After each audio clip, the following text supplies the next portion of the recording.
The first conversation I wanted kind of to talk about with everybody, I wanted to talk about my weight loss and my journey through that weight loss. Now, you have to really start becoming self-aware of where this weight loss and where the eating and the habits to addictions, which we'll have another episode about addictions, came from. In my particular case, it was through the trauma of mother wound, where I wanted attention and I wanted to be seen and wanted to have, so I ate myself towards attention and ate all my trauma and my feelings towards food. And it just became overwhelming after the high school years and everything else, because you lose your physical activities. And next thing you know, I'm over 400 pounds, and I'm miserable in life. I was miserable, unhappy. I submasked my unhappiness with humor, and just turned into to food for everything. And that wasn't healthy, but it was a certain time in my life that i I wouldn't change it for the world, to be honest.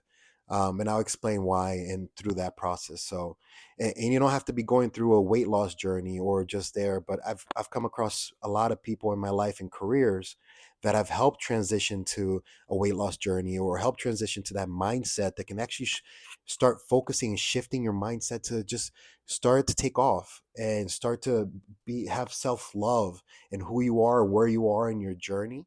And you start from there, and it only builds up. So with my journey, I had the bariatric gastric bypass back in 2009. I tell you honestly, it was one of the hardest things I've ever done in my life. It was from one minute to another, I'm eating 30 slices of pizza, to the next minute I can't even drink yogurt and my stomach is cut, and I am battling in life already. My battle began very young in my life. So, and that was a journey that I will pick every single time over again. That alone helped me develop a very good discipline and mindset that today is unmatched and unbothered by, it can't be touched. The willpower and the dedication that I have, that I learned, the self love to love my body for who I am, to love myself and not chase outside acknowledgement of love. That took a lot. That took a lot of deep dives in my own mind. I love to be alone in that sense, and to really go deep in why we develop these traumas, these addictions, these patterns of behaviors that we truly need to be aware of, so we can cut that out of our lives or start working on them for growth. Because at the end of the day, no matter if you're spiritual, if you're religious, whatever you are, our main evolution here, I mean, our main purpose in life is evolution, right? So if you really think about it, everybody just wants to be involved, just wants to grow, just wants to be loved. And the way to that is self-love. And I went through 6 months of soup. I went through no fatty, learning how my system works, the sugar intakes, suffering, a lot of throwing up at times because the quality in the stomach. It was the first 2 years of the gastric bypass really, really took a toll on me. And it was hard. It was hard. It was really hard to go through that. And supporting cast was me, myself, and I. To be honest, I had a lot of family members that helped me throughout the transition, especially my aunt and other people. But at the end of the day, it's only on you. People think gastric bypass is something that you just get the cut and you start losing weight, and it's just no. It is a tool used for to enlighten yourself of your situation, to help you attain a better portion size, and also it makes you become self-aware of the steps that you're taking. um so if you're struggling with your weight, or that you thought about bariatric surgery, or anything that's coming into your life that has to involve with your weight and addiction to food, I do understand where that comes from. And wherever steps you are in the journey, don't compare yourself to other people.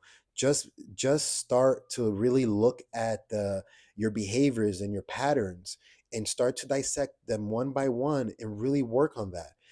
Get to the gym.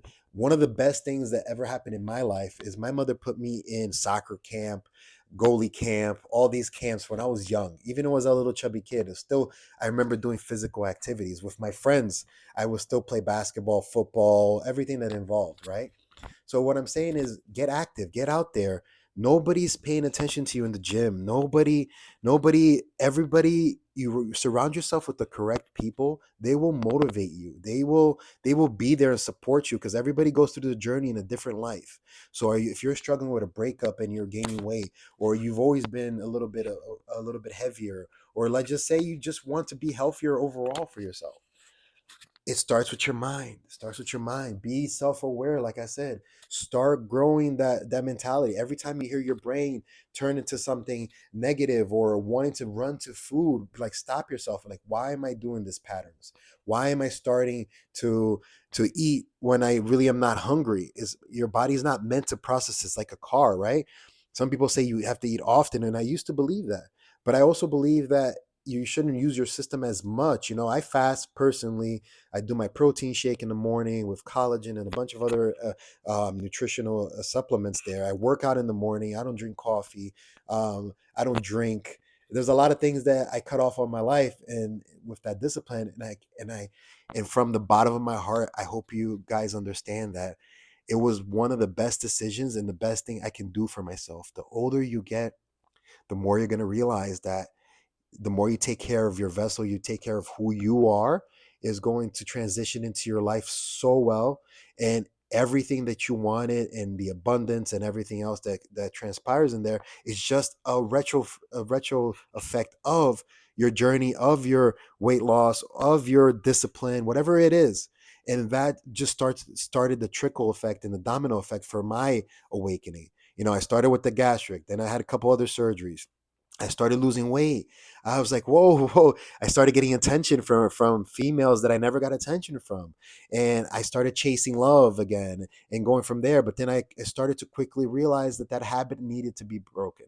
The gastric bypass was just a tool there, but the actual mindset is what needs to, that's why they recommend going through therapy and going through other things.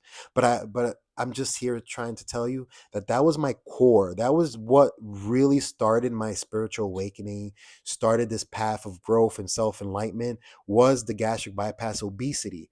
That, they say, oh, an awakening, you have to go through a traumatic event, or you self-induce it in the sense of an awakening, but through multiple series of creativity, inspiration, love, gratefulness. But in this case, it was definitely the gastric bypass and the trauma. Um, and that developed the core of who I am. So I just kind of wanted to share that story with my gastric bypass.